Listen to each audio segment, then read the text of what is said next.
Hello, everyone, and welcome back to another chapter of Experiencer Interviews. And today we've got another amazing story, another amazing soul coming to us from the US. We have Teri Lynge-Kehl on board today. Teri is a leader in all things strange and paranormal. There isn't much Teri hasn't studied when it comes to matters of the unknown. She approaches her studies with an open mind, and no subject is too controversial to research. Her paranormal personal encounters started as a young child and have been consistent to this writing. Her desire to know the truth led her on a personal quest that has guided her to this day, 45 years later. She experienced a very powerful spiritual event in 1973 that changed her life. Teri found peace and happiness through her studies and still wanted to know more. Her personal extraterrestrial experience in 1979 changed everything. She knew to be true and began a deeper study of what life was really about, beyond the veil of biblical doctrine.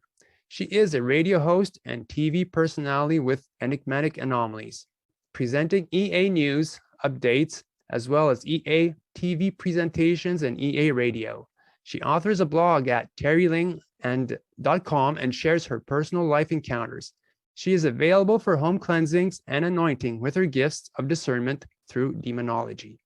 Teri is an avid Bigfoot/skunk ape investigator and joins Enigmatic Anomalies in the search at every opportunity. Teri has spoke in many symposiums and conferences throughout the United States. Teri has been a member of MUFON since 2010 and has been a state director, assistant state director, STAR team member, and field investigator. She now sits on the board of directors and is the director of memberships for MUFON. Teri is also the author of the book Alien Healing, the true story of a benevolent extraterrestrial, which can be purchased on Amazon.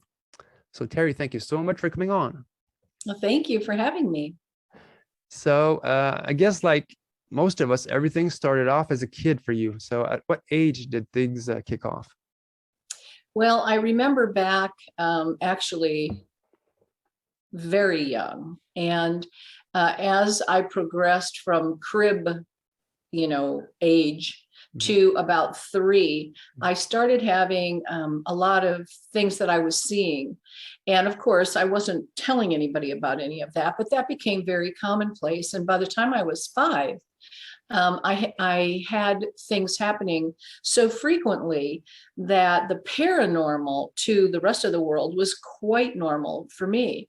And the first time I spoke about it when I was 5, my brother and I were in the front yard. We were playing baseball, with a little bat and those little whiz balls and all that, with our neighbors, the Beckers. And my brother decided that he was going to go over to their yard and play with them, but I stayed in my front yard. I didn't want to go and play anymore baseball. And all of a sudden I heard somebody call my name, just Teri. And I thought it was my father because it was a male voice and it was pretty loud. And I thought, oh, and I looked up at the house. We had a tri-level home in the side of this little mountain. And my dad wasn't standing in the porch area, and he wasn't at the door, and I didn't see him in the big main window. And so I thought that was funny, but kids are kids, so I just ignored it. And then I heard Teri again, and I thought, so I looked back up thinking, well, maybe he's over by the garage. And I walked a little bit over and I looked for him, and then I heard it again, Teri.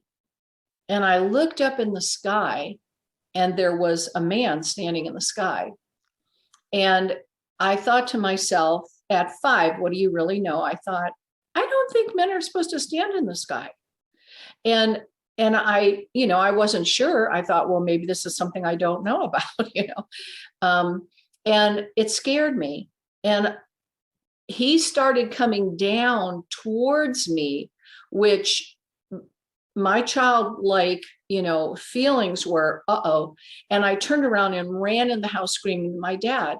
Well, my dad was there, and I kept saying, Daddy, there's a man standing in the sky. Daddy, there's a man standing in the sky. And he just looked at me and he said, oh, okay, sweetheart, go, go get ready for dinner. And he completely ignored me. And, I thought about that at 5, and I thought, he's not even acknowledging this. He's not talking to me. And I didn't understand why he was just ignoring me. But at that point, something inside of me said, he doesn't believe me. Why doesn't he just go look? And of course he didn't. So thus was the rest of my life. And it got more and more and more intense as I got into my teens. And I had different dimensions open to me. I had spiritual things happening. I had demonic things happening, very, very frightening things. And it just seemed like, and even angelic, let me just say, and even angelic things, but it just seemed like it wasn't letting up. And I didn't know what to do about it. So I kept my mouth shut because I had mentioned it to one of my classmates. What do you do when this happens? When you see something, that wasn't there 2 seconds ago, but now it's there. And they looked at me like, what are you talking about? And I thought, oh, okay. All right, well, and then I wondered, is something wrong with me? Well, of course, I was in school. I was making excellent grades. I was well, established. I didn't have any issues. I wasn't a problematic child or anything like that. And as I got older, I thought, well, gee, I wonder if something's wrong with me.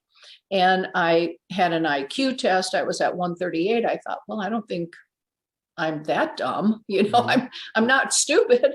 And so I thought, well, I don't know what's wrong with me, but other people aren't seeing what I'm seeing. And at that time in life, in the 50s and 60s, there's nobody to talk to. We didn't have courses or classes. There was no online. Heck, there was hardly even TV. Okay. And so it was really a conundrum. And I remained quiet for the sake of keeping my friends. And people kind of were afraid of me a little bit, that knew, if I did share anything, they're like, oh my God, that doesn't happen to me, And I'm talking about like shadow people. And, there was a wall that we had that was painted literally black. And I could see people that were blacker than the black wall, and moving. And I thought, okay, nobody else is saying anything.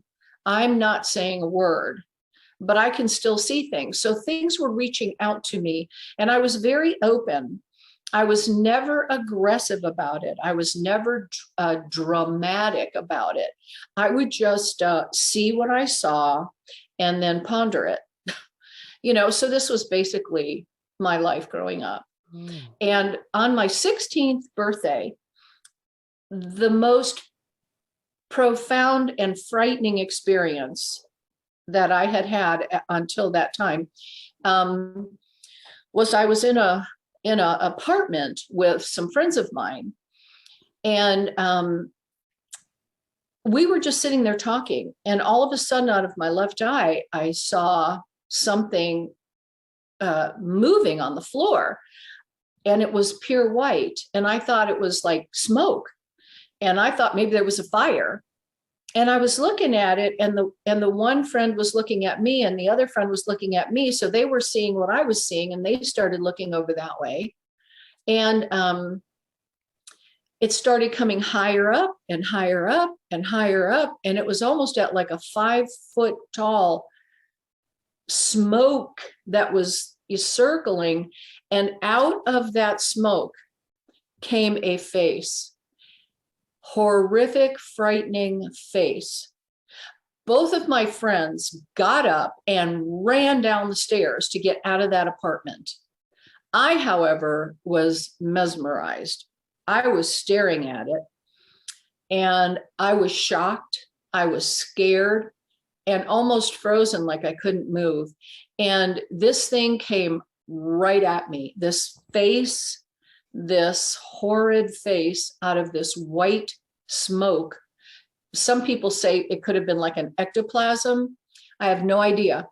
All I know is that it burned the retina in my right eye. it burned my eye. And later on that night, I was in the hospital. Well, to finish the story, I got up finally after it went right through me. And I ran downstairs and I said, oh my God, oh my God. And my friends were out there. And I said, what did you see? And they said, oh my God, what was that? And I said, I don't know. I saw something white with a horrid face. And they said, yes, that's what we saw. And I said, oh my God. I said, my eyes are so itchy. And I started itching my eyes and itching my eyes. And like I said, I ended up that night in the hospital, St. Anthony's on Fifth Avenue in St. Petersburg. And they told me back at that time that, because that was the 60s, we don't have an ophthalmologist on staff here. You're going to have to go to an eye doctor. Something is wrong with your eye. What happened? Well, there was no way I was telling them, oh, I saw a ghost tonight that came at me and burned my eye. There's no way I was going to say that. And so I did end up sitting in the parking lot of an ophthalmologist that was right behind St. Anthony's until they got there that next morning. And the doctor took a look at my eye and said, what happened to you? Were you in an accident last night? And I said, no. And he said, what happened? And I said, oh, I've just been itching my eyes. And he looked at me like he knew I was lying. And I thought, no way am I telling people what I've experienced. And so unbeknownst to me, I had something in the back of the eye, and I just like 2 weeks ago went for new glasses. And the ophthalmologist said to me as he was looking in my eye, and here we are in 2022, and that was in the 60s. He said to me, what happened to your right eye? Were you in a terrible accident? Did you have something, poke you? And I said, no. He said, well, you've got a heck of a scar back there. And I thought, well, there you go. So what I do know and why I'm sharing that is because people need to know that some of these beings, these dimensional beings, can harm you if you're not careful. And of course, what did I know at 16? I didn't know it was going to do that. So be careful, don't call things in. You don't know what you're calling. And I don't know why that ever showed up that day. As a matter of fact, my two friends told me they didn't want to be my friend anymore. They blamed me like it was my fault, that this happened. And I thought, well, it wasn't my fault. I was just sitting here with you two and it happened, Do you believe it was intentional? I think that spirit made it very intentional. Yeah. I think that when you are chosen by God, in a sense, to do something, or you have a mission, other things see that and also pay attention to you. And the reason I say chosen by God is that when I was very young, I was so close to God. I would hear literally, I know how this sounds, but I would hear him audibly speak to me. Okay. And I would answer audibly. Yeah. I mean, there was no one in the room, and I would hear him say to me. One day I actually heard, a conversation from him, and it was only a few words. And I answered, yes, I'm going to be good. And I thought, okay, I was being asked questions and I was answering them out loud. I thought every single person who called themselves a Christian heard God. I didn't know any different. So growing up for me was learning that the world actually doesn't understand true spirituality. The world doesn't actually know true demon possession. The world doesn't actually understand what's really happening every day, every night. And some of us who were chosen to understand, we understood it perfectly. We were living through the fear in a time when people called you a kook or a weirdo, Now, moving forward, after that happened, then there were other things that would happen to me. Like I would have a knowing. I would see somebody and I would understand things other people didn't understand. And I thought, that's funny. I can almost read that person's mind. Not like I want to, I just can. And I would understand things about people, and it always would come to fruition. And I thought, that's interesting. So those of us who are empathetic or understand or feel. And I'm not a psychic. I'm not, I don't read that kind of thing. I read vibrations and energies on people, not other things. But I just knew if somebody was good, bad, or in between, or what was happening. So other demonic things were happening. And like one day, when I was in my 20s, I was sitting in my bedroom and I was reading a book, and I looked up and there was a man standing in the doorway. And I knew that man. He had been a fiance of mine, and but we had broken up, and now I was married to someone else, and I lived in my own home.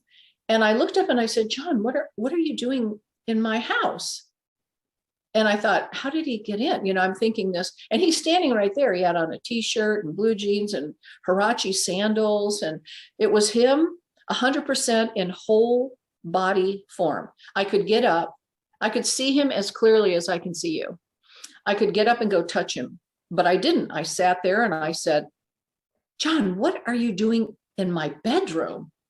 And then all of a sudden, as I'm looking at him, the face starts morphing into this horrific, frightening being and starts turning tornadic very quickly. I mean, tornadic very quickly. And I thought to myself, oh, you've got to be kidding me. And I was so scared. I was frozen in fear. And that terminology is very real, frozen in fear. I could not move. That's how scared I was. And I kept saying, oh my God, oh my God. And my eyes were looking at this thing as it was doing this tornadic spin, but it was all happening very quickly. I heard in my left ear, say the name of your Lord. And I went, oh, and I couldn't remember his name. I was like, well, I was so scared. All thoughts were not, they just, it was like I didn't have any understanding. And then I thought, I can't say it. And then I heard in my left ear, see his name. And I went, see his name. Now this is all happening in seconds. And I went, I think it has a J. I think a J is in there. And then I saw the J, but I still didn't think. I couldn't think. And then I said, I think there's an E in there. And then the E, I went J-E, and I still couldn't think. And then I said, I know there's got to be like an S. And when I saw J-E-S in my mind's eye, I screamed out, Jesus, like that. And this thing stopped spinning, turned around, and now I see the back of this man's head, John, and he runs down the hall, slams the door to my children's bedroom, because my kids were in school, and I was just sitting there and on the bed. And I had more happened. I actually saw the back of my own head rise up. My spirit being rose up out of my body and commanded that thing to leave. It was the most powerful thing I'd ever seen. And it was also something that I don't quite understand, but people that have had death and dying experiences say that they have also seen their spirits leave their body. I was actually looking at the back of my hair. That's not something I'd ever seen before, the back of my own head, unless it was in a mirror, but I was seeing it right in front of me. Strange things happen when you're in a spiritual realm. And I'm pretty sure the doors of dimensions are wide open at that point, and you're actually existing in that time and space right there with whatever you're dealing with. This demonic presence was of a man who was 100% alive. That was not John standing in my doorway. It was a familiar spirit that came to me to be as a friend, just like if I were to see you, Mr. Gray, all of a sudden standing there. It was a familiar friend. Mm-hmm. And I thought, okay, I got up after that experience and screamed and ran outside. And I was standing outside in the front yard thinking to myself, I have no shoes on. It's 96 degrees out here. My feet are boiling on the concrete. Mm. And my house, I can't go in my house. I'm scared to go back in my house. And I thought to myself, I have to get in that house. So I got to get it out of my children's bedroom. It ran into my children's bedroom and literally slammed the door. I mean, I heard the door slam. And as I ran out, the door was closed to their room. And I thought, oh my God, the demon is now in my children's bedroom. So I thought I have to go in. And to make a long story short, I opened the door, turned on all the lights, broad daylight, but I'm turning on the lights because that's how scared I was. And I thought to myself, oh my God, help me, help me, help me. I got to get in there. I've got to cast that thing out. I've got to cast it out. It's got to get out. My kids cannot see this thing. I will not let it hurt my kids. And I was taking one step in front of the other, very slowly going from the front door to the children's bedroom. Shaken like a leaf, scared out of my flippin' head. I was so scared. I had never seen a full-bodied apparition. And that was my first experience. So I put my hand on the door to turn the handle to go in there. And I said, oh God, help me. The minute I did, something happened. I'm telling you, I wasn't afraid anymore. I had just walked through the valley of the shadow of death from the front door to that children's door. And when I put my hand on that door, it was like, some veil lifted off of me. And I was so powerful. I was so not afraid. I was so ready to take this thing down. And which is why I became a demonologist. After this experience, I became a certified demonologist. I went to the church and I worked with a pastor and got my title because I thought, I'm not afraid anymore. These things can do things that are mind-blowing, and I'm never going to let a friend of mine go through that. I'm going to be here for people that need help. If they need help, I understand. I've just lived through this experience. I know it can happen. I know they're real. So, but back to the story, I put my hand on that door. And like I said, it was like something lifted off of me. I walked in that room and I said, I command you in the name of Jesus to get out of this house. And I took a real strong, authoritative, attitude. And there was nothing in the room. Just the bunk beds, the dressers, and the carpet on the floor. And I thought, where is it? And now I was hunting it. And I was thinking, where did that thing go? I was only outside for 10 minutes. Then I finally came back in here. And many, many things happened in this experience. About 2 weeks after this, one of my boys came running into the room and they said there was a man in white in their room. That was very scary. And my son was trembling. And I said, where's your brother? And he goes, in the room sleeping, Mommy. I couldn't wake him up. And I thought, oh, my son is in there with this thing. I got up and ran into the other room looking for it. And when I got there, there was nothing in there, but I picked up my son and put him in bed with me and anointed the room and, with oil and, cast this thing out. And it wasn't until 2 years later, we had another attack. But anyway, these things were the norm. Okay. Yeah. And so then in 1979, I was 27 years old and I was coming home from work because I was working a night shift. My husband was working a day shift so we could care for the kids. And I'm coming home. It's about a 15-minute drive and I'm coming down 28th Street near my house and there's a railroad tracks on 28th Street. And I see this UFO hovering over a railroad track. And I'm like, what? That can't be real. I didn't believe in extraterrestrials at that time. I believed in ghosts and spirits and spiritual things, angels, but not extraterrestrials. And I'm like, you've got to be kidding me. Why me, God? Nothing can happen to me that you don't allow. So obviously you're allowing this to happen. What am I supposed to learn from this? And so, that was pretty hard on me.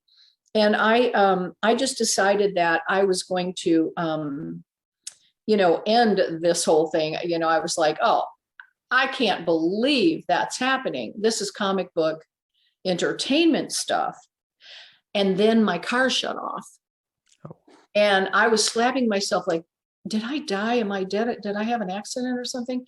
How could there be a craft there? And as my car started, slowing and going towards this craft, it stopped.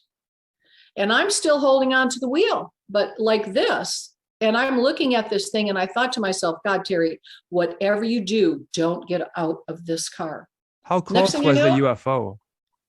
How what? How close was the craft to the car? Under 200 feet. It was about 150 some feet from me. Yeah. And I'm looking at it through my Honda Civic windshield and going, oh my God. And so like I said, I thought to myself, Teri, whatever you do, do not open that door. And sure enough, I opened the door. The next thing I know, I was opening the door and I thought, you've got to be kidding me. So I found myself then standing, holding the door jamb, looking at this thing going, oh my God. And I've got to say, it was the most beautiful sight I'd ever seen. I was like, oh my God, that thing is gorgeous. Not one rivet. It's not a train. It's like nothing I've ever seen. It's beautiful. No windows, but it had a blue light running along the center of it. And that light back in 1979 was like a fiber optic light, which we didn't have in 1979. Okay. And the blue was the most beautiful light blue. And it was mesmerizing. And it just kind of lit up and went around the I didn't see it in the back, but I kept seeing it move in the front, from here to here to here. And I don't know how long I stood there looking at it, but I just kept thinking, my God, that thing is gorgeous. What the hell is it? A saucer? And was it a saucer? It was a saucer. I went back the next day and measured. It was 42 feet long and maybe 6 feet high. Not even, maybe 5 feet high, maybe 6 feet. I'm not sure. But I could clearly see under and over and around. It wasn't attached to anything. And as I'm standing there looking at it, there was no fear. But all of a sudden, this blue light, another blue light, just like the one going around the center of that one, came from my right and it hit my right eye. And I turned around and looked and I was like, oh my God, there was another craft right there. But I didn't know it because I was looking this way. And there was another one landed. And there was a tall white standing in that blue light. That was so scary to me, so frightening. Now I've seen demons, I've seen all kinds of things at this time in my life. And I'm like, dear God, now what? And it was so ugly. I went, oh my God, I can't look at that. I can't. And I was putting my hand up like, I cannot look at that. And it had such a thin neck and a big head and long arms that went below the kneecaps. Wow. Thin body. And I thought, and it was pure white, but the blue light was making it almost look blue because the light was coming right straight through its being. And I was like, oh, heck no, what is that? And so then I thought, I looked down, and when I looked down, I noticed I'm in front of my car. I'm not holding the door jamb anymore. How did I get here? And I thought, oh, I didn't know how I got there. And so I looked down and I wasn't standing on the pavement. I was a good 2 to 3 feet off the pavement. And I looked down and thought to myself, no way. How does that happen? And I thought, no. Something must have happened to me. Maybe I died. Maybe I'm dead, and I kept looking at myself like I see my body. I mean, I'm standing right here. but how is this happening? I couldn't wrap my mind around it. And I'd never heard of UFOs at that point. I had never really heard about them. And I just seriously thought they were comic book entertainment, and I didn't believe in them. So I'm looking down, and then I'm thinking, oh my God, that thing. And the next thing you know, I'm moving. He is moving me via some way. He's pulling my energy towards him. And now instead of him being here, now he's in this side. And I thought, oh God, please don't. I don't want to see it. I don't want to see it. So I refused to look at him as I passed him. And I thought, where am I going? And the next thing I know, I wake up inside that other craft, and I'm laying on this like table, and I felt fine. I picked my head up and looked down at my body, and I said, well, I got my uniform on from work, and I got my sandals on my feet. And I'm like, where the hell am I? You know, I didn't know where I was. And the thing about the inside of this craft was so bizarre. Now we're talking 1979. It had light coming out of the floor, a soft white light coming out of the ceilings, coming up from above. It was the softest white light, not overpowering, didn't hurt my eyes. And I thought to myself, you know, what? And as I looked down, something moved, and I saw these two gray, and I thought, oh my God, what is that? You know, and one had his hand right close to my left ankle. And I was getting ready to panic because grays are very short, and I had never seen one, never even heard of it. And they are ugly, and they were hard to look at again, just like the tall white. And about that time, that thought came to me, where's that white thing, you know? And he comes right into my peripheral view. He's, you know, I could see him out of my right eye. He's literally standing right there. And I looked up at him, and I thought, oh God, there he is. And I made contact with his eyes. And he had no nose, no mouth, no ears. He was all just that whitish color. And he had these eyes, and I was mesmerized by them. And I'm looking into his eyes, and he talks. No mouth moved. He's talking with his eyes. And I thought, what the heck? You know, and he said to me in a male voice, which was very interesting. He said, we will not take you. We will not harm you. And I said, take me? Take me where? You know, I'm like, what is this? What's going on here? And so again, not being able to really, you know, handle what I was seeing, he put me out, and I no longer remembered what happened. I don't know what they did in there. The next thing I did remember was being back in front of my car, my Honda Civic, and now I'm looking straight at the one that's hovered over the railroad track in front of me, the first one that I saw. And I thought to myself, I wasn't the same person. My lights. I'm like, I'm not the same person anymore. And I thought, that's weird. Why am I so different? All of a sudden, and I tell you truly, I said out loud with my own voice, please don't leave me. I don't want to be here. I don't want to stay here. Please take me with you.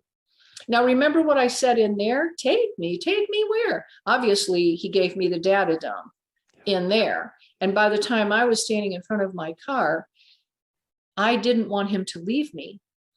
But there was no one standing in front of me. It was just, you know, the hovering UFO, no sound, no nothing. It was just amazing. It was amazing.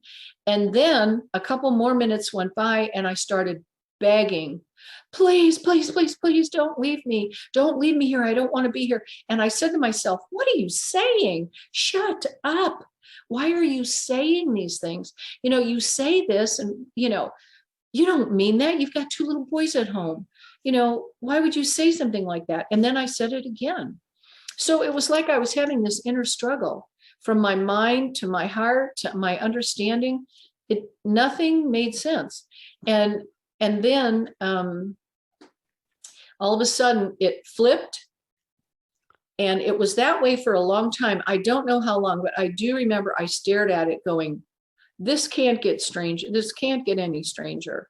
And then it shot up and stopped at the very, top of the sky, where like right over, probably 500 feet up, maybe right over the light that was on 30th Avenue going, the light was still functioning, going red, yellow, and green. And it stopped. And I thought, oh my God, maybe it's going to come back. And I said, please, please. And I was now crying. There were real tears coming down my eyes. And I said, please, please take me. What's wrong? Aren't I good enough? And then I thought, what are you saying? Why would you ask them if you're good enough? I'm like, this doesn't make any sense to me. I'm not making sense to myself. And so then I stood there watching it, hoping they were going to come back. And it was hovered like this. And then out from underneath the belly of this flat UFO comes this ball of fire. It just exits right from the bottom of it.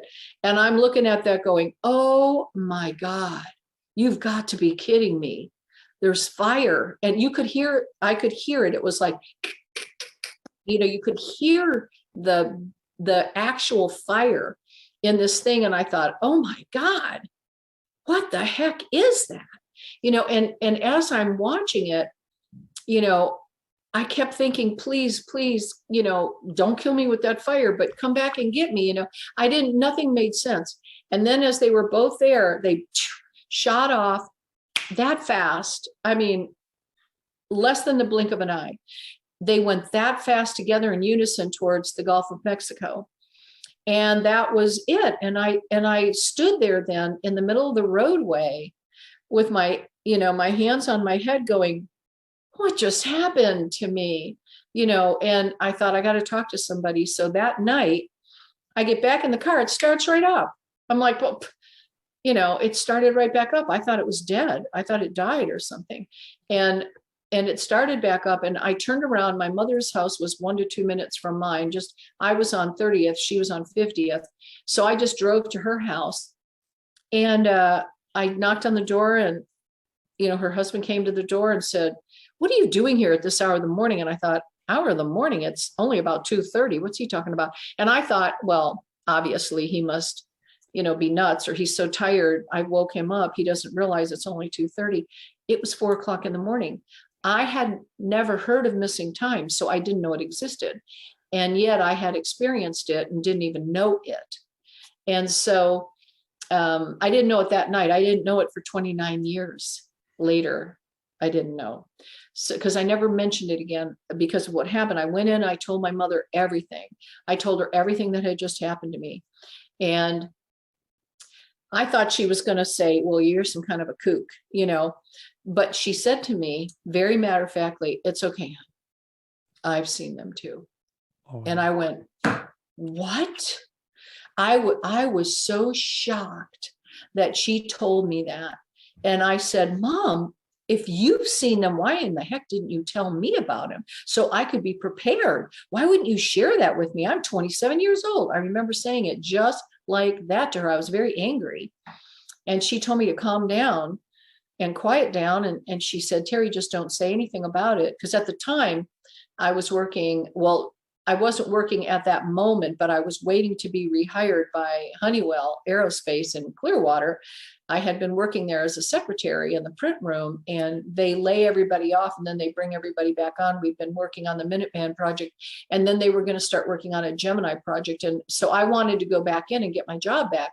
My mother, who also worked at Honeywell with my sister, said to me, if you ever want to get your, your job back, you don't say anything. You keep your mouth shut. People are going to think you're a nutcase. And I thought, so that night I found out that my mother had had extraterrestrial experiences. This was my first one. I had many, many more after that. My son has had them with me. I've had a granddaughter who has had experiences and just isn't real sure yet. because she still can't wrap her mind around what has happened. My older brother has also had them since he was 9 years old. I didn't know that until I joined MUFON. Can we, I've got a few questions regarding all the other stories Yeah. that you talked about.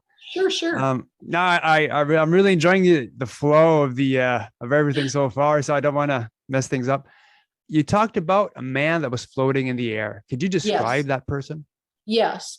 He had a white gown on, and there was a blue sash that I remember seeing the blue sash kind of floating, next to his body. And he looked kind. He had longer hair. And in the 1950s, men did not have long hair, but this man did. And, this is why I was so surprised that my dad wouldn't even listen to me about this. I'm like, Daddy, there's a man standing in the sky. And I went back when I was in my 50s and I took pictures of that area. It is exactly the same. It is, nothing has changed. Where I had seen him was over a cornfield in Menominee Falls, Wisconsin, because I lived in Wisconsin at that time with my parents. And the cornfield was gone, but it was still just empty, empty land. And I looked up at it and I thought, you were right there, and I was really hoping that maybe something would appear, but nothing did. But yeah. Wow.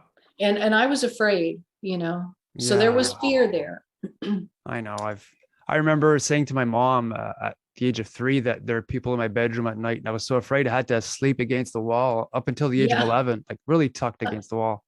Yeah. And so did you see anything as a kid in your bedroom?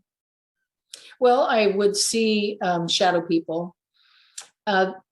I saw my sister, in a very strange way. It was like she was in a trance or something. Okay. And I was seeing the light from the moon illuminating her face and things like that. I don't remember in the 5-year range seeing anything, but in the teenage range, I would be sleeping and I would feel people touching me. And I would open my eyes and there was no one there. I actually felt somebody stroking my cheek. And that was so scary to me. And I thought, oh my God. And I sat right up in bed and I thought, oh, geez, what was that? Somebody was touching me. I could feel the heat and the fingers going down my face. So different things like that would happen. Okay. It wasn't until I was in my 20s that I started really seeing spirits and, demons. And the entity, the smoke entity that attacked your eye, could you describe the face?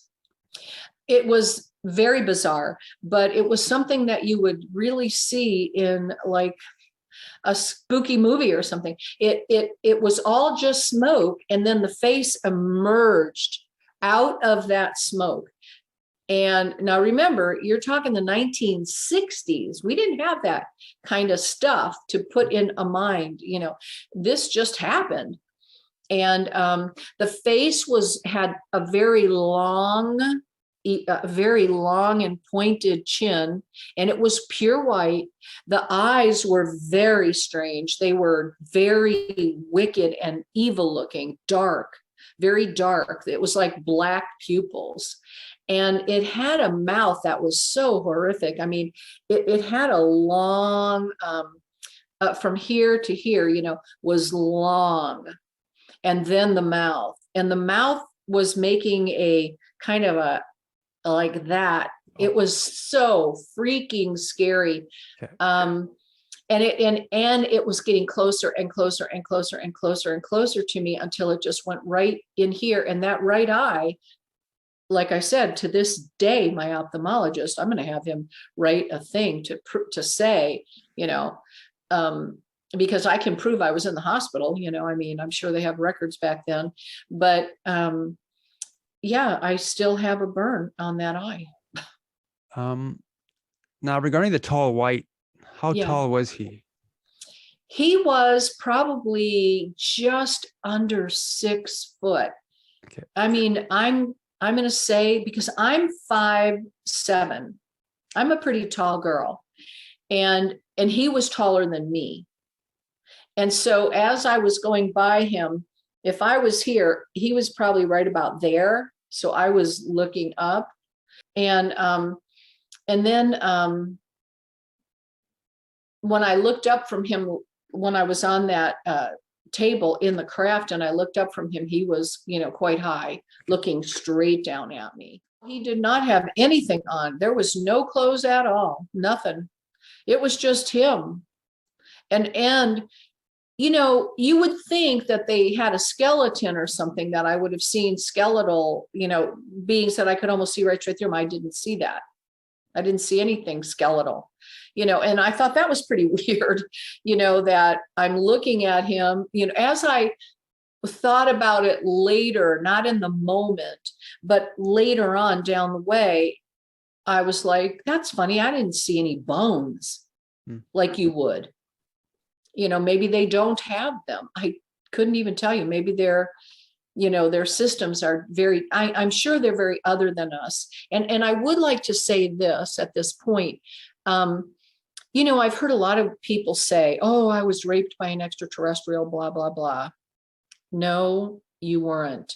They don't have the wherewithal. They are other than us. They are nothing like us. They don't eat like us. They don't reproduce like us. Nothing about them is the same. When people say those kinds of bizarre things, they're looking for attention, or, God only knows. Hybrids don't even mate with us. They have a mating that they do, but it's more clinical. It's more like Petri dish type of hybridizations. We are not the same as them. I don't know what else to say. They don't have the wherewithal. Okay.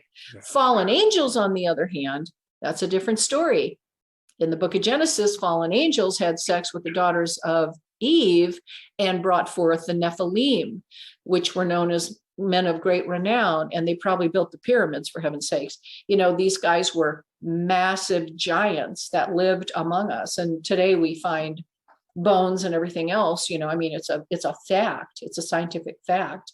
So they can actually, fallen angels, godly angels, no. They have nothing to do with women, or men, blah, blah, blah, But anyway, I just rabbit trail.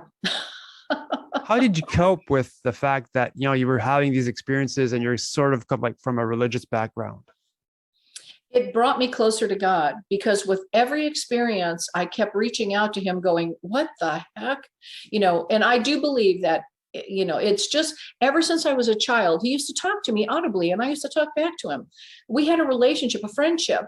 And, he was like a confidant when no one else would talk to me or acknowledge what was happening in my life. I seemed to just go to God. And because I went to a Catholic school when I was a little girl, in Wisconsin, in Milwaukee, I first lived in Milwaukee, then Menominee Falls. I knew about God, but I didn't know him. I just knew that he was real and I believed it, and so I'm not a Catholic, but I'm just a non-denominational spiritual being. And at the time I was, and all the nuns used to say to me, oh, she has such a love for God. And I didn't even know that everybody else didn't, but they were amazed at my relationship. And I believed every word they said. I drank everything in, and that was rare. Some of the nuns actually got together and bought me this porcelain Jesus and gave it to me as a gift, because they said, this child has something special. And I thought, wow, they recognized that. I couldn't have had a clue at the time, but anyway, another rabbit trail.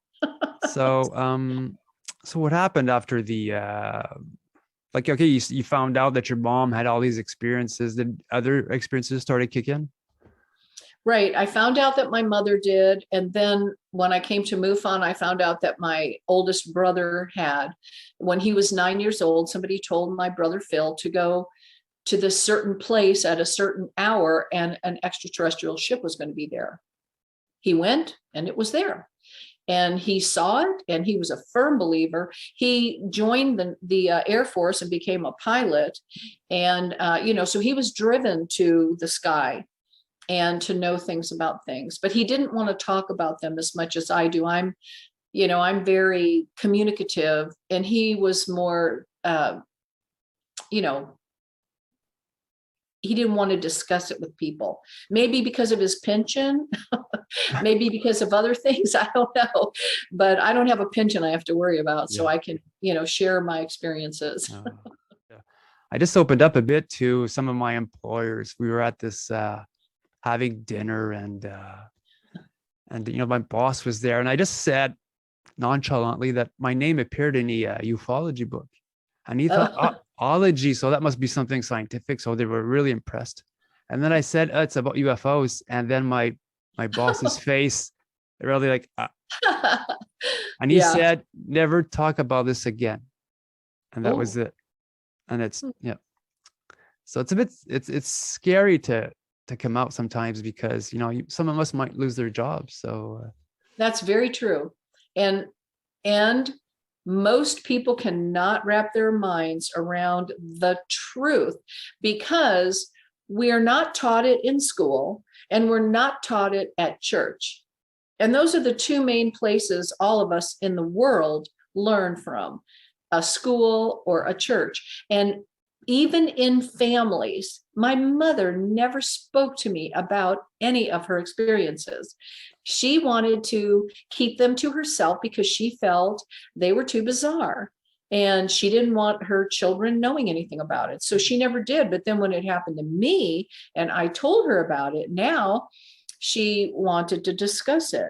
So I found out that she saw many ships come right up out of the water in the Gulf of Mexico, because we had moved to St. Petersburg, Florida, and I lived there from the time I was 8 till just a couple of years ago. I just moved to Tennessee, but I was there, and my mother had a houseboat, and she would go spend 3 months on it, close her house up or rent it or something, and go out, and they would experience the UFOs that would shoot right up out of the water, which is called USOs.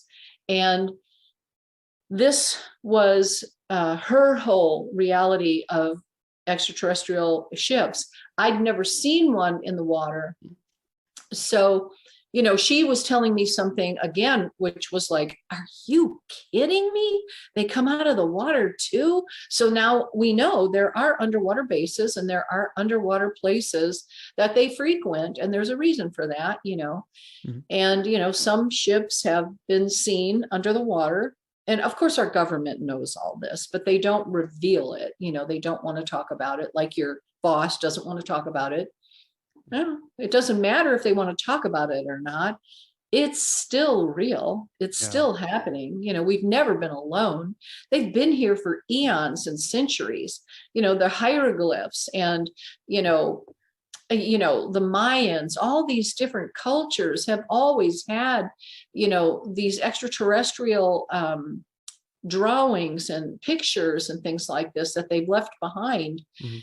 But, I'm wondering if our planet doesn't share dimensional, or even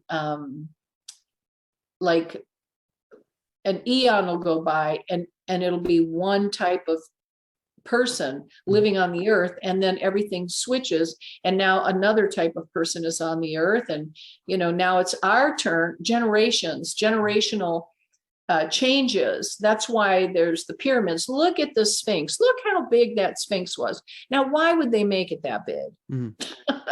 And what about Petra? Have you ever seen Petra? Yeah. Why would they make a door open that big?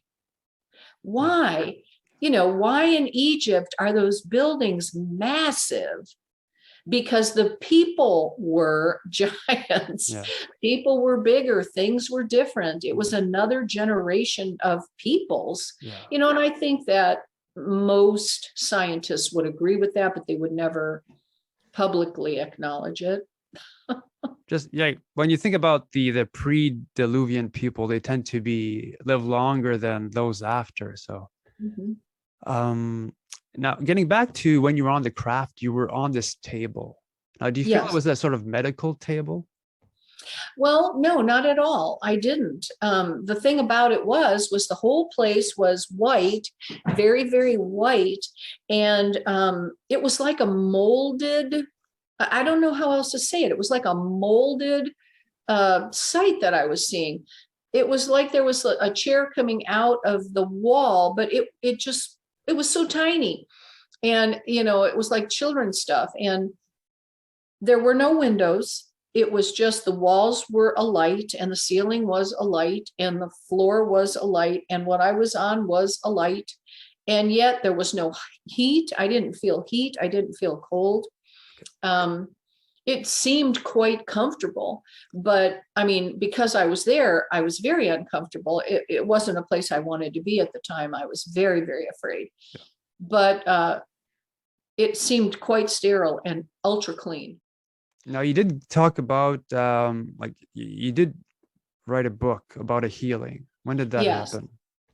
That was in 2012. And, the more I think about it, I think that they may have come back to heal me because I think that they felt that they were responsible for how I got sick. And, that's just something that has come to me through the years over and over. I am always pondering that experience. What happened was I was bleeding rectally for about 2 years, on and off, sometimes severely and other times not so. And it started depleting me and taking my strength. I had no strength. I was like almost falling asleep at 5 o'clock every night. And I was a workaholic and very dedicated to my job. So I would get up every morning, I would go to work and just barely make it through my day. And by 5 o'clock, it was all I could do to get home and go to bed. And I did that for years. And my doctor, all of a sudden, I did have to go to the doctor. The pain was off the charts. I was shaking all the time, like just shaking because I had lost so much blood. I was like kind of at death's door, I was very unhealthy and I looked great, but I mean, it was internally happening to me. And I went to the doctor and he said, "Oh my God, Teri, you've got to have a surgery or you're going to die. All your numbers are in the single digits and they should be in the thousands." He said, "How are you doing this?" And I said, "Oh, I don't know, but I do think your will to do something, causes you to, just do what you have to do." And I had a very strong will, to pay my bills. So I would work, and he said, "I'm sorry to tell you this, but you can't go back to work. You need to have this surgery immediately, or it's going to turn into cancer and you will die. You don't even have 3 months left of your life." And when he said that, I was like, how does he know? But all right, if he's saying I'm really going to die. And I waited a couple weeks and then I started getting worse and worse and worse. And I thought, okay, I better go. So I went to Tampa General Hospital in Florida, and it was in Tampa, and I had the surgery. They removed my whole large intestine. It was completely and totally rotten.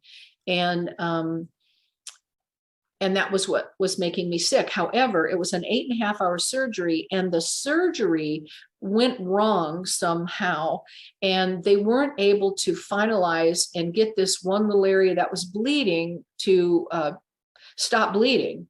So they sewed me back up, of course, and I was in the hospital for a while. And 6 weeks later, I was in so much pain from this internal bleed. And I had called the doctor's office every day, probably twice a day, complaining. They said, "We have to go back in and redo the surgery." Oh, and the thought of cutting into all that skin that was just healing was beyond what I could think. And so I said, okay. And I went back to the hospital, had the second surgery. They were able to get it, but the pain was off the charts. I had this on my right side. The pain was so bad that I learned that this was my new normal. I was never going to be able to wear a pair of jeans, a belt, anything tight. All clothes were loose. It was just horrifying. And I had a really tiny waist at that time, and I liked jeans and a belt, and I couldn't do any of that, And so 12 years later, I had asked God to heal me a couple of times, but he didn't. I was like, okay, well, I guess I'm not getting healed, no big deal. Such is life. I'm not going to cry about it. So I didn't ask for healing from extraterrestrials. Trust me, I did not. I didn't even think it was a possibility. Was sure it wasn't. And one night I'm sleeping 12 years later in 2012 now, and I hear someone call my name, Teri. Well, I've heard my name called so many times in my life, I didn't know what I was going to see, but I was facing this way. So I had to roll over this way. And when I did, I was shocked at what I saw. There was a 4-foot hybrid reptilian being right there at my bed, right there. And I mean, my face was very close to this thing because I'm at the edge of the bed and I've already rolled over, and there he is right there. And I thought to myself, oh my God, and I kept saying, wow, that thing's colorful. Oh my God, that thing is beautiful. It's like, what is that? And as I never spoke a word. Everything was happening right here. And you know how your thoughts are. They go, faster than heck. And so I'm thinking all these thoughts, and I'm staring at the scales on this thing. And as I'm staring at it, I look up and go, oh my God, he's looking right at me. And I'm like, oh my God, I didn't realize he was looking at me, and it shocked me. But, my arms were down beside me, so my hands didn't come up. I'm only doing that because I'm telling you. But I looked into his eyes, and I was like, oh my God, this is some kind of a lizardy thing. This is not your typical reptilian that I'd seen other people, pictures of or talk to other people about. I'm like, but it definitely has a reptilian kind of a face, and it's really tiny and muscular and big and thick. And it had claws, like a big dog claw, like if you were to have a mastiff or something, and he had claws like that, and not fingers. Well, then all of a sudden, I don't know how long I looked at him or how long I paid attention. I was seeing details about him, but then I noticed that in one of his hands, he had a device, and the device had a straight, solid, grayish colored stem with a Y on the end of the stem. And one side of it curled like this, real tight, like you would see a biological fern in nature. And the other one was long and very, very thin, almost like you would see on a tentacle of a octopus. Very similar to that, but much thinner. And it moved very slowly. It wasn't like moving like this. It was a very slow move. And I had to look at it to even see that it was moving. And I thought, oh my God. And at the tip, it had this little tip that kind of came like that, almost like a spade, and it had a suction cup thing like on it. And I'm looking at that thing and thinking, what the heck? And then he spoke to me, but he spoke with his eyes, not his mouth. And it was a male voice. Everything's been a male voice. These creatures seem to dominate the male position. And so I thought, well, what the heck? And he said to me just this, be still, in this very gruff but kind voice, which reassured me somehow. And at that, he inserted it vaginally, and it went right to that place that was hurting for 12 years, and it started wrapping itself around that area. I could, in my eye, my mind's eye, I could feel what was happening. And then it started squeezing and squeezing and squeezing. And I'm like, ooh, that's really squeezing. And then it started getting hot. I felt heat. And I'm like, oh no. I remember thinking to myself, this thing is going to burst. there's going to be blood all over this bed, like, my surgery. And the other piece had attached to the outside of me, and it had like a vibration. And I'm feeling a vibration, tightening, and heat. And I'm laying there going, oh my God. And the tighter it got, I then just did this. I went, oh my God, this thing is going to blow. There's going to be blood everywhere. And I thought to myself, maybe I'm going to die. I don't know. I didn't know. And I was just laying there scared out of my wits. And he had said, be still. And I'm like, yep, I'm not moving. And it was just beyond frightening. And I had my eyes closed for quite a long time. And I just kept feeling the pressure, the tingling, the heat. And then I was like, it didn't blow. And I opened my eyes and he was gone. Oh. And I'm like, what? Does it get any weirder than this, Lord? Does it get any weirder than this? And I laid there. The tingling was still there. The heat was still there, but I didn't feel anything pressing. And my husband was in bed sleeping right there, and he never even woke up. And I thought, well, somehow or other, they do something to keep them down. And only you're in that moment with them.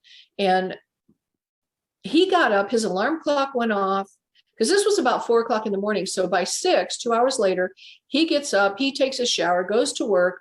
I'm still in bed at 7. I still haven't moved. I'm still just laying there going, I'm okay.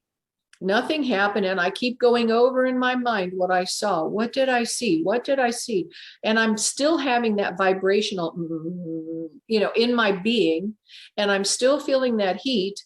And I thought, oh my God, I have to talk to somebody. That's just who I am. I have to talk to somebody, and I have to, communicate, because I'm a communicator. And, I needed to tell somebody what just happened to me. I was so flipping freaked out. And so I thought, well, okay. So I got up, it's like 8 o'clock, and I'm thinking, I'm still feeling this vibration. And I thought, oh my God, maybe I should go to the doctor. Maybe I should, go to the hospital and see what happened to me. Because I was really concerned and scared and by myself. And so I picked up the phone at about 9:30, and I called one of the girls from MUFON that I was working with, because I was a MUFON field investigator at the time. Okay. And I'm like, I know what to do, but I didn't do any of it. It was like I was bozoed out or something. I was so freaked out. And she said to me, did you get a swab? Did you get a swab? And I said, no. And she goes, get a swab and put it in a plastic bag and stick it in the freezer until we can find a lab or something that can, see if you got any DNA from that thing, that he used. And I said, well, okay. And so I did that. And I said, I'm still having this vibration thing. And I said, should I go to the hospital? Do you think I should go to the hospital? And she said, no, why would you do that? What are you going to tell them happened? And I'm like, yeah. I mean, when the spirit thing hit my eye, I wasn't going to tell them. And I'm certainly not going to go and say, oh, by the way, this reptilian came, And I said, yeah.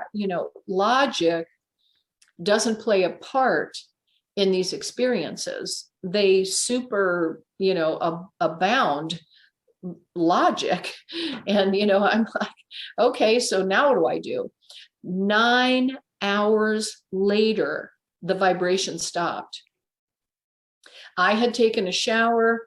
I was waiting for the vibration to stop. That vibration was with me from the moment that experience happened until 9 hours later. And then just like that, it stopped.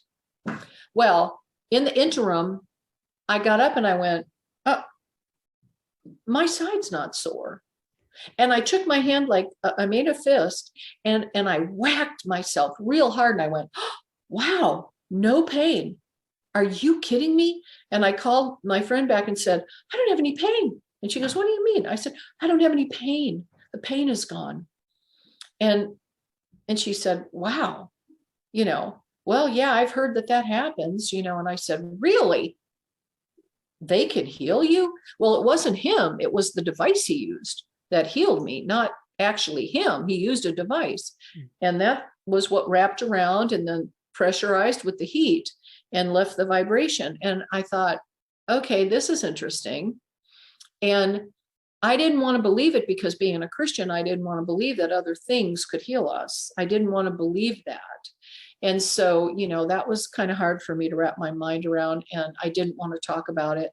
Well, long story, 7 years later, I'm at a board meeting. I'm on the board of directors with MUFON, and one of my colleagues says to me, don't you still have that swab that you took back in 2012? And I said, yes. And she said, well, we have a lab now. Would you mind giving us that swab so we could do a DNA study? And I said, no, I'd love to do that. I said, if you feel it's reputable, then I'll trust you. Because, I trusted her. And so they sent me a kit from the lab, and you had to wear a protocol of a mask and gloves and all of this, and so I had a face shield and a mask and gloves, and I took the swab, but didn't touch it. I just slid it out of the plastic bag it had been in for 7 years in my freezer into this vial. And then I put the cork in the vial and put it in a special thing and sent it off. Then I had to do a saliva one where I had to take a mouth rinse and do a saliva thing and then send my DNA off. 2 weeks later, I'm at a MUFON meeting in Lakeland, Florida, and I'm getting ready to leave. We were just finishing up our evening, and I get a call on my cell phone, and it's the lab. And she goes, are you sitting down? And I said, should I? And she said, you should sit down. And I said, oh my God. So I called my husband over and I said, honey, we should sit down. And so I put her on speaker, and she said, Teri, the proteins on this swab you sent me are off the charts. She said, it's unbelievable. Something about the red proteins or something. And I said, oh my God. And she said, I'd like to ask you to sign a bunch of papers. I'm going to send them to you. I'd like to have you allow me to cut up more of the swab. I only cut a little piece of it. Let's cut up more and let's do more DNA testing. She said, something else is on this. I feel we have a really good, possibility here with this. Well, I was shocked. I was like, wow, thank God Denise told me to get that swab. And so about 2 more weeks, maybe 3 weeks later, she called me again and said, oh my gosh, there are 2 DNAs on your swab. There is your DNA and there's another DNA. And she said, we've got to do a little bit more. Will you trust me with this last little piece? And she had one more little piece, but she had cut it into these 4 pieces. And she said, I'm going to get some other fellows, some other people that I work with, geneticists and things like that. And we're going to look at this DNA again. And I said, okay. And then she called me back a couple of weeks later and said, oh my gosh, we have found out what this other DNA is. And it is the DNA of a tegu lizard, which yours is here and his is here. You see my lights. Yeah. And so I said, oh my God, wow. And she said, yes, wow. And she sent me all the information on the Tegu DNA. And then she showed me my DNA with his DNA on that swab in these little pictures she took of the things that they put all that stuff in. And she said, this is, and the Tegu is in South America. And I'm like, a South American lizard. So obviously this reptilian had some form of Tegu lizard that they hybrid themselves with. And that was because he had touched that device he was using on me. He had touched it and it left its imprint on that, whatever that thing, I don't know what it was called. It was just some kind of a medical thing, that he was using. And the rest is history. And so now we have this proof. And it's very interesting to me, that it happened that way. And I was able to get that swab, and that swab stood up for 7 years in the freezer. You know, that to me is just, it's mind boggling, you know, but you know, there is that, you know. It's sad that we've got this data, so much proof, and it's not really publicized and I know. brought to light. No, it isn't, because, you know, there's powers that be that don't want the truth told. Yeah. Yeah. Now, how do you feel about this? You know, the fact that they came to you, they healed you. Do you know why? Well, my life was so strange. And I'm thinking that when I had my experience in 1979, and that started me being very anxious and oftentimes frightful and afraid. And what disease that they said I had that was, you know, so debilitating and was going to kill me was called Crohn's colitis. Mhm. Very rare. You either have Crohn's or you have colitis, and I had both in different places. And everybody, you know, the people in the medical field say, oh, that's impossible. Well, no, it wasn't. And that's why I had that surgery to save my life, because they felt it was going to turn into a cancerous issue and kill me. And, you know, I don't bleed anymore. I don't have any problems anymore. They just took me up to my small intestine and I'm fine, you know, but those were touch and go days for me. And I think that the extraterrestrials knew that Crohn's and colitis came on from all the different extraterrestrial experiences I had, along with the demonic experiences, the angelic experiences, the spiritual experiences. I just think that they knew this is what brought this on to this child. She's had this from the time she was a baby, and it has gone all the way through her life. And in 2012, because I had gotten so sick my whole life, I never knew from one minute to the next if a demon was going to pop up or an angel was going to pop. I have seen angels. I have seen God's angels. Really? And yes, I mean, I've gotten a couple data dumps from them, and then they leave just as sure as they come. And so do I've had full bodied apparitions pop in on me. I've had ghosts. I've had frightening spirits. I've had, black mists and the shadow people and things like this. And I mean to tell you, you never know when it's going to happen. So you're always kind of like, oh God, it's unnerving. Yeah. And that was my life. Mm. And I do believe that had a big part to play in me being anxious and freaked out and scared and this and that. I'm not anymore, but these lights go crazy when I talk. I know. Sometimes they shut right off, so don't freak out if they do. But anyway, it's just been my life. And I do think that's why that may have happened, because I'm nobody special. They wouldn't have come to me, to heal me because I'm somebody special. I think, I don't know if you've heard the story about Travis Walton, but Travis, the fire in the sky thing.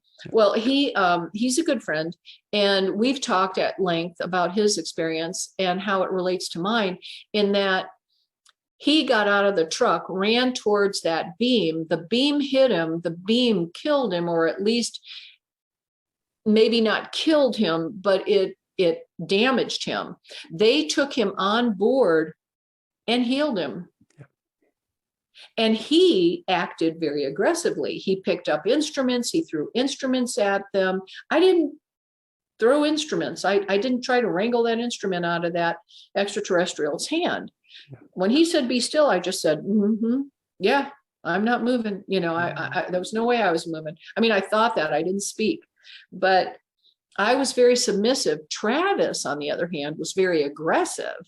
And so, but they still healed him on that ship and brought him back 5 days later. So he ran into a beam that had radiation and many other things. I don't know if it burned him or what it did to him, but the true story, not the Hollywood version that you see Fire in the Sky, the true story is he will tell you himself, I was healed. they saved me. And I'm telling you, I got healed, you know, and Oh. and it's interesting how they react. A lot of people say that, you know, the reptilians are so bad and this and that. And I've never had a bad experience ever. Never. Now, this makes me think about the fact that when you were taking, you know, the first time you had missing time, you had this longing, please Mhm. don't leave, take me with you. Now, Yeah. I'm wondering if that's the real you that was talking and not the filter that we call now Teri. So, Yeah. yeah. So I'm wondering if you knew them beforehand. I do believe that somehow these beings are known by God. They're created by God. We knew them before we came here. And I have a strong suspicion, you know, this isn't MUFON speaking, this is me speaking, that we do know them. Somebody asked me in an interview 2 days ago, do you think that you're from, you know where they're from? They're from everywhere. Mm. They're from all through the galaxies and the universe and the cosmos. They don't come from just one place, like maybe Sirius or the Pleiades or, you know, whatever. I think they're from everywhere. And the different crafts prove that. And somebody said, well, do you think they're demons? And I'm like, no, demons, I know demons. They don't need a craft. They just pop in and attack you and pop out, you know, once you rebuke them and heave them out. And an extraterrestrial has got to have a craft to get from A to B. It's just like you and I. I can't get to Florida unless I put myself in a car or a plane and I get there. And they're the same way. The difference between them is they were created not in God's image. We were created in God's image. The angels were created in God's image. That's why they look like us. And that's why the book of Genesis clearly states that those fallen angels had sex with the women, because we're the same beings created like one another. However, they're not created in God's image. They're ugly as all get out. They're weird and frightening, and nothing about them relates to how we are biologically and molecularly. You know, they're very different than we are. Yeah. And so, you know, I do think, though, just like you get on a horse and ride a horse isn't like you. And just like you go out and you might swim with the dolphins aren't like you, but they're there. They're a part of our world, just like extraterrestrials are a part of our world. They were created beings just like horses, dogs, cats, and moose, and, you know, other things like you see moose and elk and all that, you know, grizzlies, you know, but they're nothing like us. You're not going to try to have sex with a grizzly, okay? And this is why I say, when people say to me, oh, I had sex with an alien. No, you didn't. You might have had a wet dream. You might have dreamt something, but you did not have sex with an alien, because it's physically impossible. And, you know, I do think, back to your question, that we did know them when we were spirit and not in the flesh, in the body. This is a container. Very clearly, this is a container. I see your container. I recognize you. You see my container. You recognize me. And when we leave here and go to the next level, the way you will see me is you'll see me just like this container. It'll still be me, but in a spirit being container. I looked like this before I came, and my being was formed in the womb to look like me, you know? And so that's why I look like me. That's why you look like you. And when I get to heaven, or on the other side, if you don't want to call it heaven, I'll know you, because I'll understand this was your container here, and you'll see me. And I've heard that we go back to like the 35-year-old versions of ourselves, because there is no death there. There is no destruction there. So nothing old is there, you know, and we're at a youthful place, you know. So I think while we were over there, we knew them. And when we get here, they tell us, but they don't bring it to our remembrance here. We are not allowed to remember here what we knew there. Did you ever hear that old saying where the reason we have this little thing right here between our nose and our lip is because the angels went, shh, don't tell them. And I've always thought that was so cute, but how appropriate. I don't know that it's true. Okay, I'm not saying it is, but I'm saying, isn't that funny that they said that? Somebody else thought that. Cool. Are you aware if you had any like phantom pregnancies? I am. I did lose babies. Yes, absolutely. And I don't know. I had an experience, one of my other experiences. Do I have time to share it? Oh, go ahead. Go ahead. Yeah. Okay. Well, it was in the 1990s, and I was taken out of my body and I was brought into a craft. And I was taken to a place where there were other people that I actually knew in ufology that were in that room. 2 people that I knew personally in my everyday life. And one was a male, one was a female. And we were all together in this place. And by the way, both of those people are strong UFO people. I won't mention their names. I don't have their permission to mention their names. And we were all talking, and the extraterrestrials came, and they came in, and they were standing with, there was 3 of them standing there, and now people were kind of backing away, and me and the other 2 people I knew were just standing there.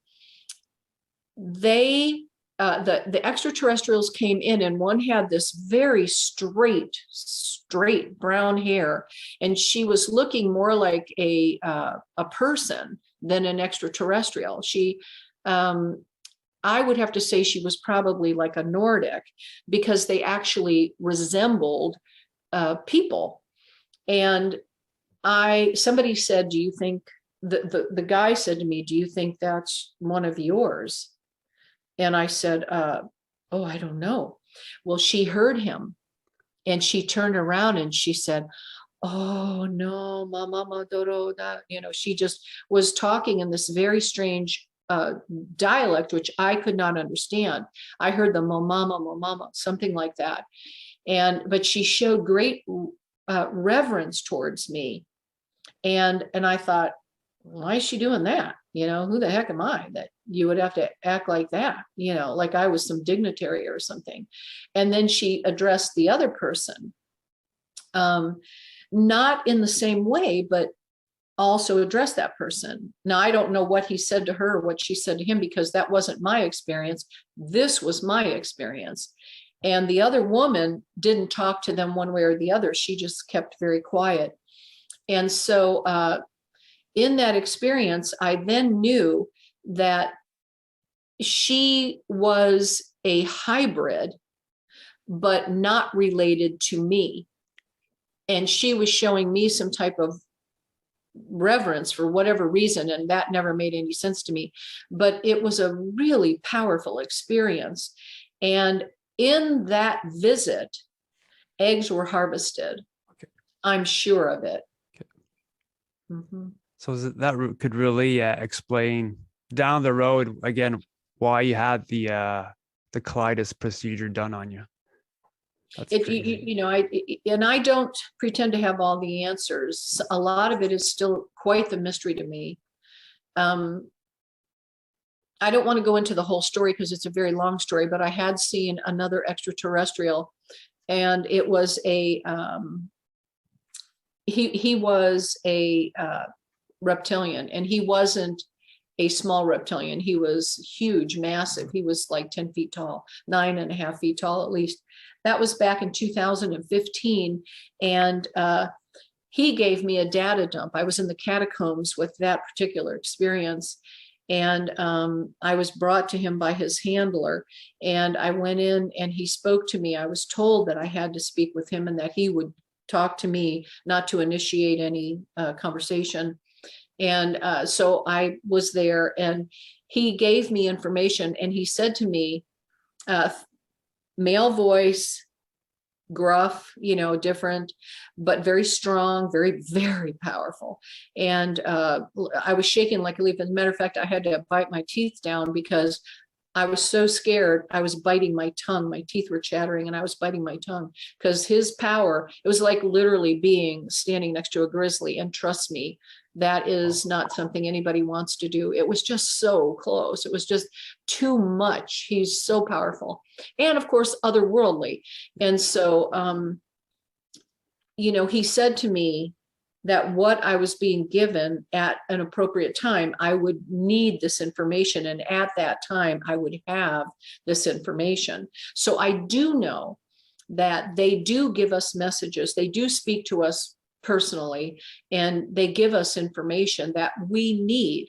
And I think that's why I can have such an easy conversation about it, because I know things that I've been told, and I'm absolutely positive that what I'm saying is fact, because I really believe they've given it to me, and I don't know now what it was he gave me that day. I haven't needed it yet, but I guess when I do, I'll have that information available to me because he said I would. Have they ever told you anything that came to pass? Many things have happened that have come to pass, mostly from spiritual experiences, not extraterrestrial. I haven't gotten extraterrestrial pre-knowledge, but I have had spiritual things happen. That's a completely different realm. It's a completely different subject. Yeah. They're very different. Each one is very different. They are connected in a sense, but only because they're not our normal reality, our normal realm. Like you said earlier, you identify with it while you're, like when I was in front of that craft, the real me was screaming out, I want to get out of here. I want to get out of here. I remember saying to the Lord, also, one time, I think I was 4 years old. I remember saying to Lord, I was having a conversation with him. I said, I'm ready to come home now. I don't want to be here anymore. And he asked me why. And I said, well, I've already tasted spaghetti and I've had coffee. I was allowed to have coffee. And I said, and I've had chocolate ice cream. And I said, I've tasted everything. I've experienced everything now. And I just die laughing when I think I was so dead serious when I said that to the Lord that day. And I said, I've experienced everything there is to experience here. I've already been slapped. I've had a spanking. I've been good. I've been bad, I've been hot, I've been cold, because we lived in Milwaukee at the time, I'd been frozen. Yeah. And I said, I'm ready to come home. And I was very matter of fact about it. And he said to me, no, you are not ready. And I said, yes, I am. And that's when I added, I've already even had chocolate ice cream. And I thought that was so impressive that I had this whole array of foods that I had tasted. And, I've already experienced this. Now, the reason that I say that's so impressive to me is because obviously, excuse me, on the other side, we must say, humans enjoy eating. And, they don't eat there. The spirit being doesn't need nourishment like the physical being does. The spirit being doesn't use a restroom like the physical being does.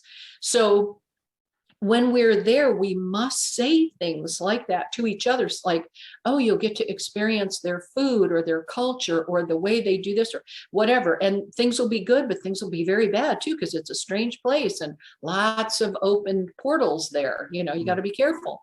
I'm sure we say things like that. And then we get here, and that's why I was trying to reason with God and say, look, I've done it all. Yeah. Little did I know. And so, there's dimensions. There are dimensions. Can you get into one of the the angelic experiences you had? So sure. I had something probably angelic happen to me, but I'd like to hear your story. Absolutely.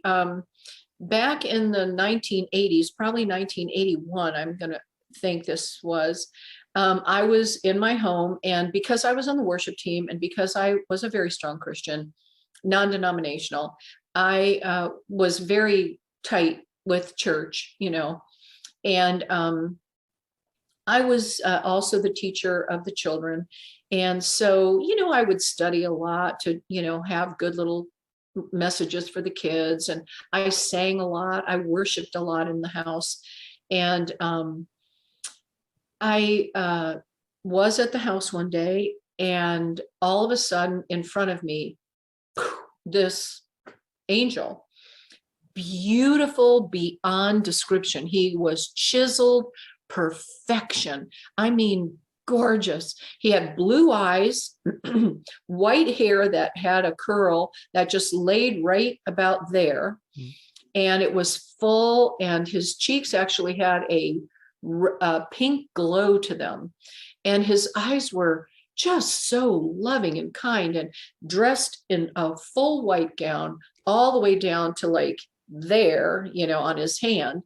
And he was about, it seemed like 10 feet tall. I mean, he was pretty tall. No, maybe nine, but because I didn't have to like put my hand way up or anything.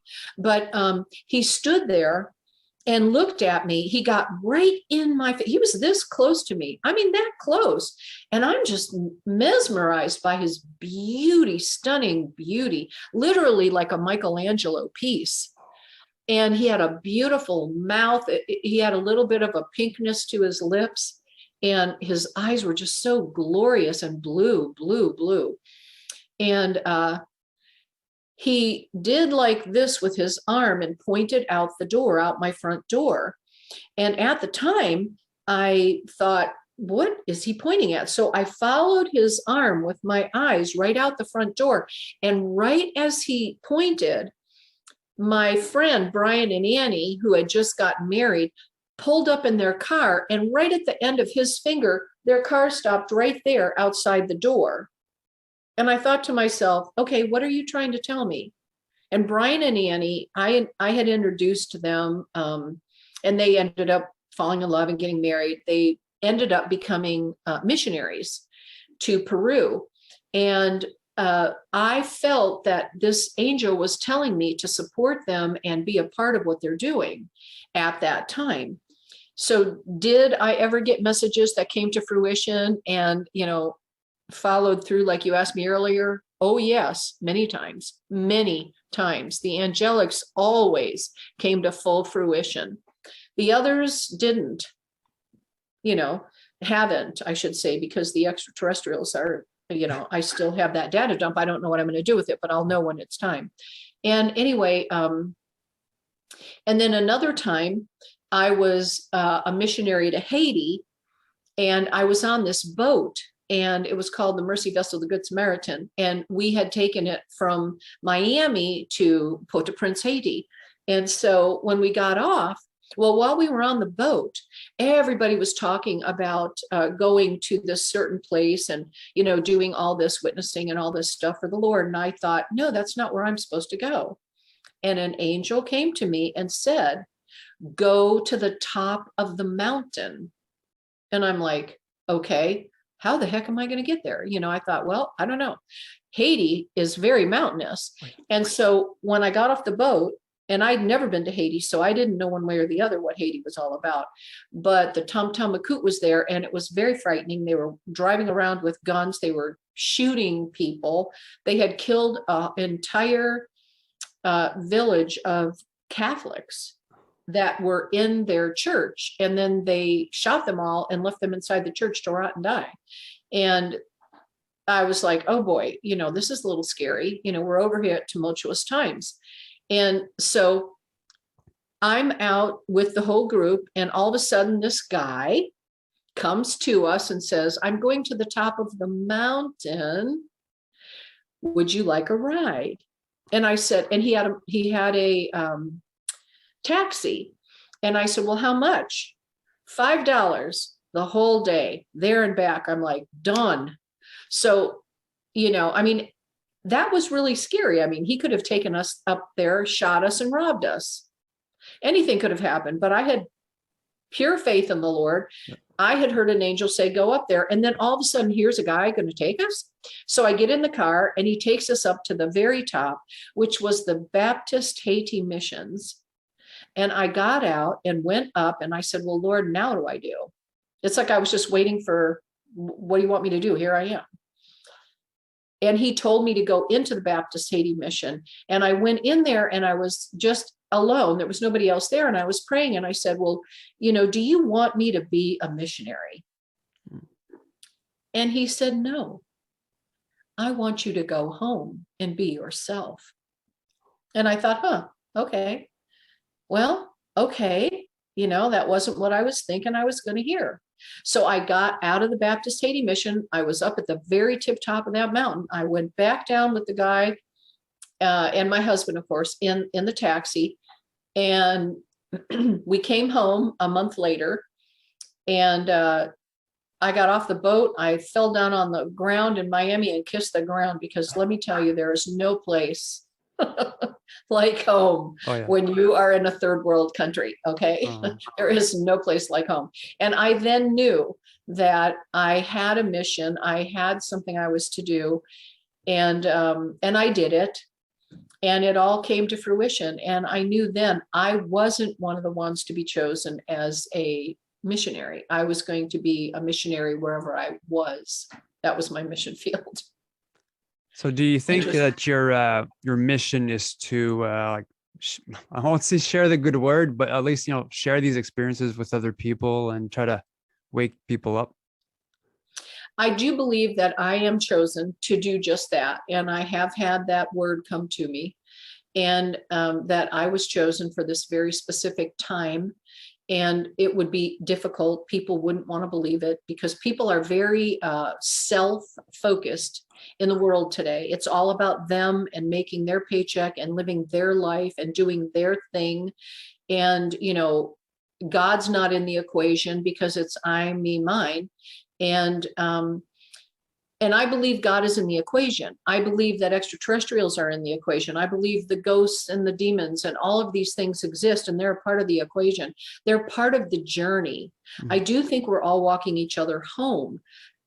One thing I know for certain, we're all going to die. Nobody gets out alive. Okay. Mm-hmm. So it's how you're going to get from the birth to the grave, and what are you going to learn in between? What are you going to take on to the next level?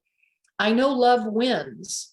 I know that it's all about loving and giving and pouring yourself out for others, helping other people, loving other people, guiding other people, giving them what little wisdom you have to share, helping them along the way. Mm-hmm. This is the right thing to do. Oh. And I really believe that with all my being. And look at a dog. Look at how loving they are. It's almost like God gave us animals to teach us unconditional love, always wagging their tail. So happy to see us.